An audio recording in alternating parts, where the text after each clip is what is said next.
Saying it is a lively day out here, like archetypal summer afternoon. Everyone out and about, enjoying the city life and all that. So of course we've opted to head right on inside and do our video games tournament. And it's been pretty banger so far, really enjoyable stuff. So right again into the thick of it, BDC getting there real quick, dropping that speed Monado, trying to close the gap here with Kobomb. Yeah, no doubt about it. And I'm really like what I'm seeing right here from BDC. Very smart of him to stay up underneath these platforms. Just, again, not make it easy for Ness to land. I think sometimes the Earthbound players, they think, you know, they have that luxury of moving around pretty much for free. They get that extra little boost on their recovery. Like, they're kind of armed to the teeth when it comes to getting back on the solid ground until you meet Shulk. Shulk, you know, one hit of that X button, one flick of that C stick, and you're going to cover a lot of airspace. You're going to keep Ness out. Yeah, and I love that's exactly what BDC has been doing here. Took a lot of damage early on, was doing a nice job of evening everything up. I like the fair as a reset to just get the grab right off the bat. Some nice stuff from Kobomb for a few easy percents. Yeah, no doubt about that. I'm not exactly sure what Shulk's quickest option out of shield is, but whatever it is going to pale in comparison to what Ness is bringing to the table. So very smart right here on BDC to also keep his art options very ambiguous on which one he's going to switch into. Now, obviously, there's some that you just have to switch into, very situational things. Like if you're off stage, you got to probably go for jumper speed depending on the situation, but for the most part, kind of keeping Kobomb on his toes and a sword in his back right there. That's right, getting the real hit right there, backslash, but still in this thing. But for how much longer is the real question. Yeah, and I love that that sets a precedent right there. The shield Monados is not going to kill, but that really shows you exactly what he's capable of. And I love the shield as a, okay, forgetting the combo, dropping, using invincibility to make it really easy to drop in with Smash Monado. That's some good stuff. But Kobomb right back in the driver's seat at these early percentages, just like on last stock. Yeah, I like that use. I'm glad you brought that up. That Smash Monado, Smash art, excuse me, such a scary thing I feel like for the opponents to work around. No, it's not about the damage. It's certainly more about the knockback right there. But of course, the double-edged blade, the double-edged Monado, of course, is, you know, as much knockback as you're dishing, you're also taking a little bit more as well. So very smart to get that done right away. Nothing off the PK fire at the right side of the ledge. Very smart setup right there from Kobomb. Just, oh my goodness, just a moment too late. Now, I like what I'm seeing here off stage. Now, and I've always felt like in order to deal with Ness off stage, you got to treat it like a job interview. If you're early, you're on time. If you're on time, you're late. So if you are just, unfortunately, just a hair too late, a frame off, you're going to eat the PK missile. But he got there right in the nick of time. So smooth. Yeah, I like that, being really proactive with it. And both these players have been playing to the matchup really well as well. Kobomb is getting aggressive too. The ledge guards, I think, are where both these players have been really scary. We haven't seen a death off of ledge play either time, but they're playing really cleanly. You see Kobomb going for that spike earlier off of the side beat that actually, the PK, fire that just lingered just past ledge invulnerability. And so that's a big thing for BDC to have to deal with, going a little lower, but this one's intentional because that counter would have been a monster. Finds it regardless. That's right. Yeah, that up special right in the corner. You really got to watch yourself. And smart right there to wait for him to get back onto solid ground so his invincibility be gone before he goes into the switch. Very good right there from BDC. Of course, manageability of your tools always going to take you to another step in Smash, but especially when you're going up against a character that you're going to struggle against a little bit. So smart right here. Kobomb trying to close out that distance, dancing circles around him right now, but of course, if you overextend, BDC will certainly make you pay for it. Uh-oh, there's the PK fire. We chilling, though. The key to all this neutral has been BDC not playing around the momentum swaps from the PK magnet. So Kobomb just keeps dropping that in and getting to break neutral in their favor every time, and that's the early to mid percentage of every stock. We see BDC already at 94% before really finding anything, but that makes BDC have to play from behind or have to really hit hard and intentionally with everything, and I think that BDC actually could just come out ahead of those interactions by just playing safer, not putting out laggy hitboxes when you're not sure that they're going to be hitting just to like break neutral. No doubt about that. And also another, oh my goodness, unfortunately switched to the smash at the last second. Love the mentality. He was kind of cooking a little bit too. He's doing this bait and punish thing where almost like, yes, I usually have a zone around me. I'm usually forward air and airing, but I'm letting you in close so I can go for up, be out of shield. Smart option right there. But unfortunately, switched just a little too early and paid the ultimate price for that. But that's okay, because that's just game number one. We do have a game at number 2 upon us. And if I had to bring up something that I just want to see maybe slightly adjusted, is the off-stage presence. I get how scary it can be to deal with Ness off-stage, but dude, after going to Battle of BDC 4 last year, and I'm going to be honest, I love my boy Cosmo to death. If you're watching this, you know what I'm saying? But, dude, Kobomb handled my boy Cosmos. Shulk, you know what I'm saying? Like, just the forward airing off stage.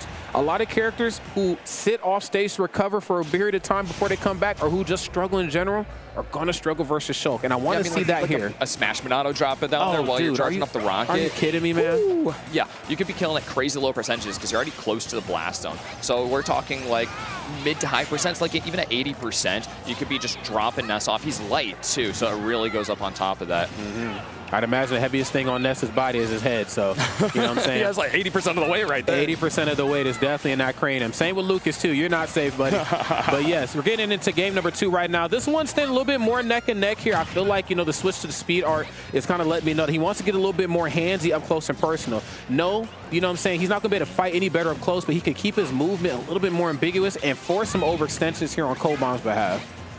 That down tilt, just trying to sweep out and catch Kobomb. We have transferred over to small battlefield, which is a little bit of an advantage for BDC as far as sweeping up those hitboxes across the stage. Yes, sir. Across the platform. Oh my God, allow for some more pressure. Nice jumping out of there just in time to catch up with Kobomb up there above.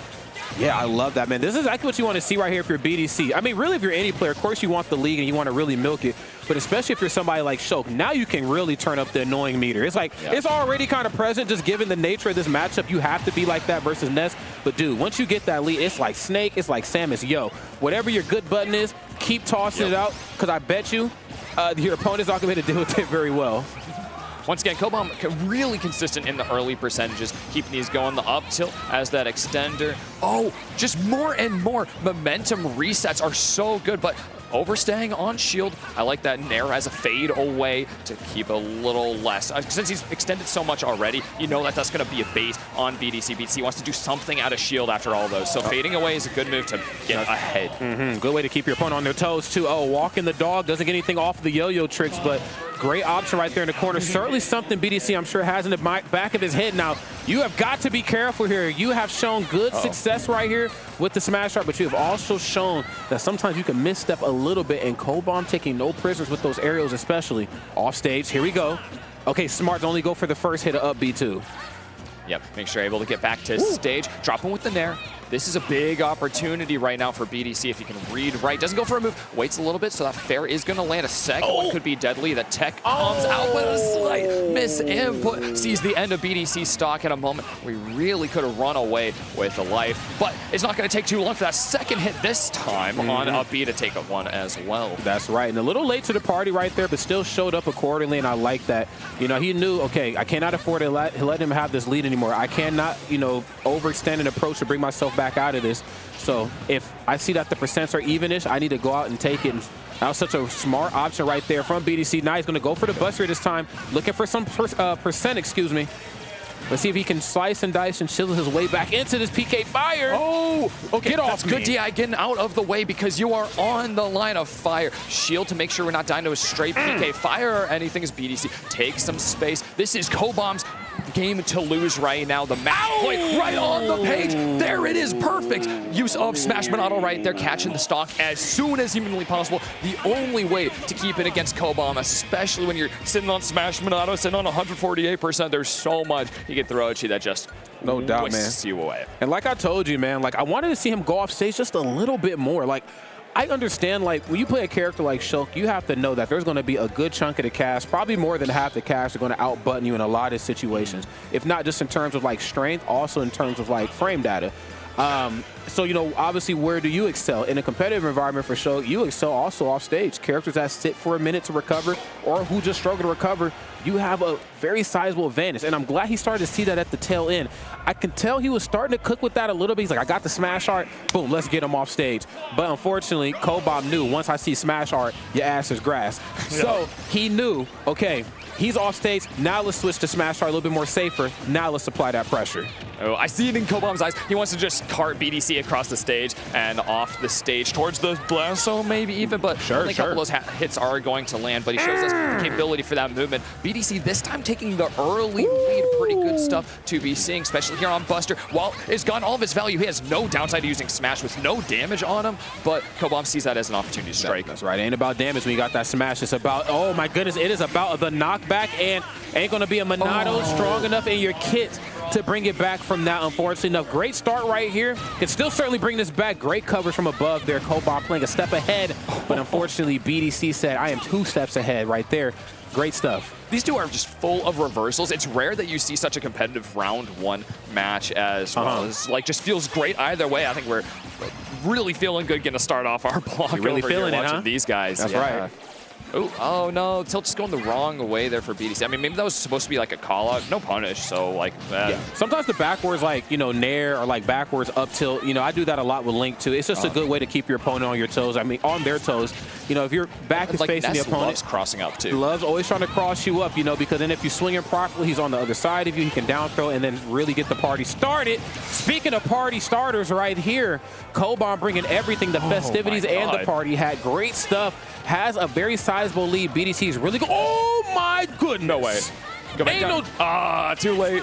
Like you said, oh, that is nasty business. Early's on time is late. But that could have been the stock for BDC in the end. And SD just having to play at the pace of Kobomb, speeding things up as the pressure was on. I love that. When you really are like, my round 1 relies on this next stock, and you just have to turn it up. And Kobomb did exactly that, came out of that game.